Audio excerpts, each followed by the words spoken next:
आप जब चित्रकूट से बांदा जाएंगे तो बीच में कुआं पड़ता है, कूप। सरकार, चित्रकूट से बांदा वाले रास्ते में 10-12 किलोमीटर है बांदा की तरफ। उसी कुएं में ले जाकर अत्रि जी ने राज्याभिषेक की सारी सामग्रियों को रखवा दिया, सुरक्षित करा दिया और कहा, भरत जी आज के बाद इस कूप का नाम भरत कूप पड़ेगा और जो भी जीव इस कुएं के जल को अपने ऊपर छिड़केगा उसे धरती के समस्त तीर्थों में स्नान करने का फल प्राप्त हो जाएगा, एक ही बार में। कभी जाके दर्शन करिए भरत कूप का। 5 दिन भरत जी चित्रकूट का प्रभु आज्ञा लेके दर्शन किए हैं। 6वें दिन पूरा समाज बैठा है, कोई कुछ बोल नहीं रहा है। भरत जी से राम जी नहीं बोल रहे, क्यों? राम जी कैसे बोल दे कि भैया चले जाओ? तो भरत जी देखे कि भैया को संकोच हो रहा है, तो भरत जी खुद खड़े हो गए और हाथ जोड़कर बोले, प्रभु अब गोसाई मोहि देव रजाई सेवो अवध अवधि भरी जाई। प्रभु अब आप इस भरत को यहां से चले जाने के लिए कह दीजिए, जिससे मैं 14 वर्ष जाकर अयोध्या की सेवा कर सकूं। राम जी उठे, भरत जी को गले लगा के बहुत रोए। राम जी बोले, भरत अकेला मत समझना, हमारे तुम्हारे ऊपर जनक जी गुरु जी हैं। और एक बात कहें, कुछ भी करना हो ना भरत, तो माताओं से या गुरु जी से पूछ पूछ के करना। और तुम भरत न मुखिया होके जा रहे हो, मुखिया का स्वभाव मुख जैसा होता है।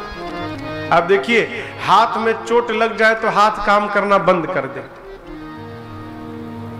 पांव टूट जाए तो पांव काम करना बंद कर दे, लेकिन मुख में घाव हो जाए, फोड़ा हो जाए, जरी जाए, कट जाए, लेकिन कभी भी मुख हड़ताल नहीं करता। क्यों?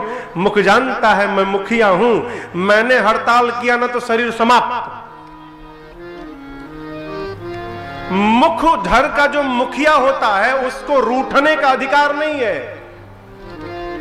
घर का जो मालिक है वो रूठ नहीं सकता है, दुखी भले हो जाए, वो उसको बंद नहीं होना, उसको चलते रहना है। और देखिए, मुखिया भेदभाव नहीं करता। राम जी इशारा कर रहे हैं कि आप मुखिया हैं, मुखिया भेदभाव नहीं करता। दाहिना हाथ बहुत काम करता, दाहिना हाथ बहुत काम करता, बाया नहीं करता, कम करता है। तो मुख नहीं सोचता कि बाया कम करता है, इसको कम प्रोटीन पहुंचाए और दाहिना वाला को ज्यादा प्रोटीन पहुंचा दे। सोचता है क्या? नहीं, पालई पोसई सकल अंग तुलसी सहित विवेक। मुख पूरे अंग का समभाव से पोषण करता है। उसी प्रकार भरत जी आप मुखिया हैं आज से, इसलिए समदृष्टि से सबको देखिएगा। नीति बताई, प्रभु अनेक प्रकार से समझा रहे, लेकिन भरत जी सुन तो रहे लेकिन बेचैन है। क्यों? भरत जी कुछ चिन्ह चाहते हैं। यहां पर हमारे गुरुदेव भगवान कहते हैं कि राम जी का एक नवीन अवतार भया। कैसा अवतार? पादुका अवतार। भगवान पादुका पहन के नहीं गए थे, नंगे पांव गए थे, परंतु भरतलाल जी को देने के लिए भगवान ने अपने आप को ही पादुकाओं के रूप में परिवर्तित कर दिया। चाचा जी ये पट उठाइए।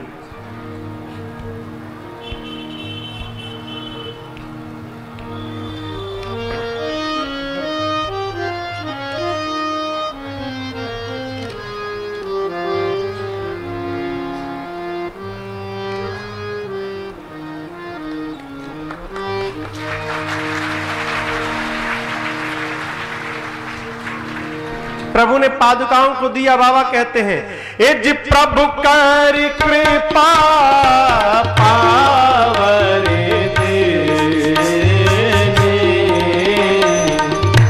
प्रभु कर कृपा पावरे देने, सादर भरत शीश धरे,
अपने पादुकाओं को दिया, भरत जी सिरोधार्य कर लिए।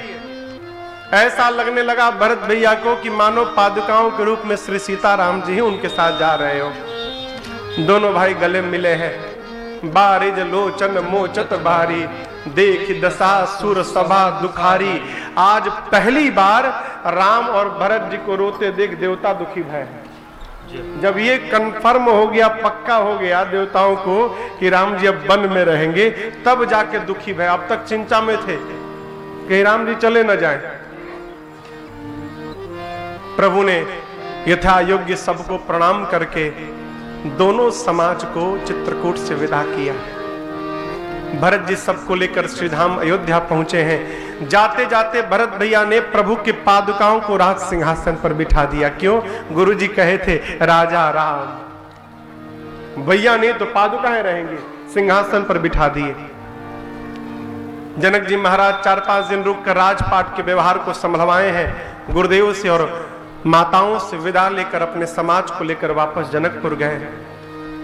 शत्रुघ्न भैया को भरत जी ने माताओं की सेवा में लगा दिया और अब पादुकाओं से पूछ पूछ कर, अपने मन से नहीं, कुछ भी निर्णय करना होता है भरत जी को तो पादुकाओं से जाकर अनुमति मांगते हैं और उनसे पूछ पूछ कर व्यवहार करते हैं। घर में कोई बड़ा है ना, तो बिना पूछे उससे कोई व्यवहार नहीं करना चाहिए।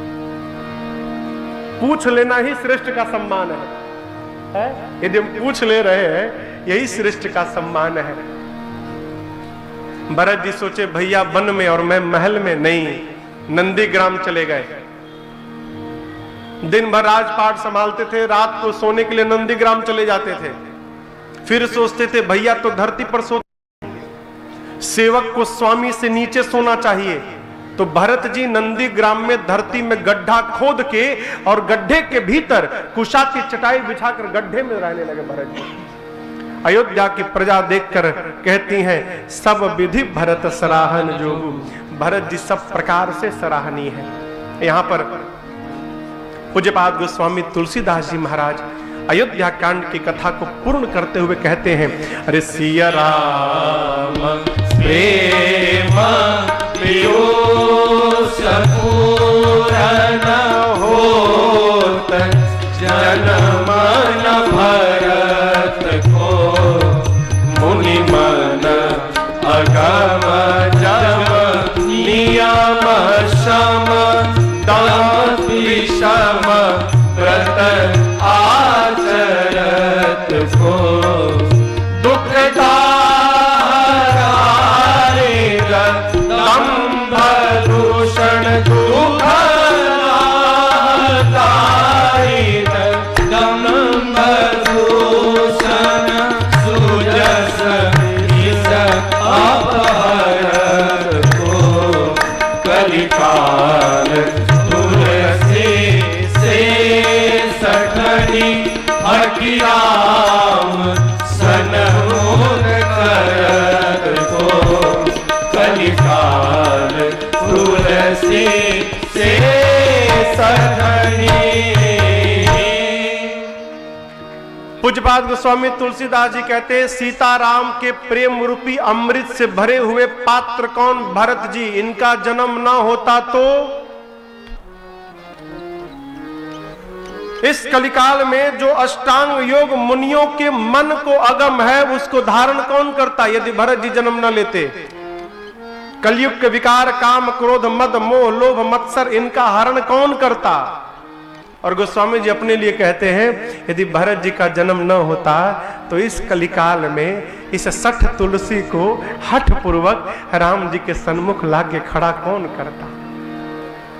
भरत चरित्र की फलश्रुति बाबा कहते हैं, भरत चरित करिने तुलसी जो सादर सुनहि, सिया राम पद प्रेम अवसि होई, भव रस बिरति। सीताराम जी के चरणों में प्रेम अथवा संसार के विषय रस से उपरति प्राप्त करना है तो उसके लिए एक ही उपाय है, इस कलिकाल में प्रेम आदर पूर्वक नियम के साथ भरत जी की कथा को श्रवण किया जाए, कोई दूसरा उपाय नहीं। यहां पर गोस्वामी जी अयोध्या कांड की कथा पूर्ण की है। अब हम और आप अरण्य कांड में प्रवेश करें, इससे पहले आप भैया लोग थोड़ा थोड़ा आगे आ जाइए, क्यों पीछे बहुत लोग खड़े हो गए। थोड़ा थोड़ा बैठले बैठले घुसू कहीं सब है, थोड़ा थोड़ा आगे आ जाइए। अरे सीता सीता सीता सीता राम गाइए,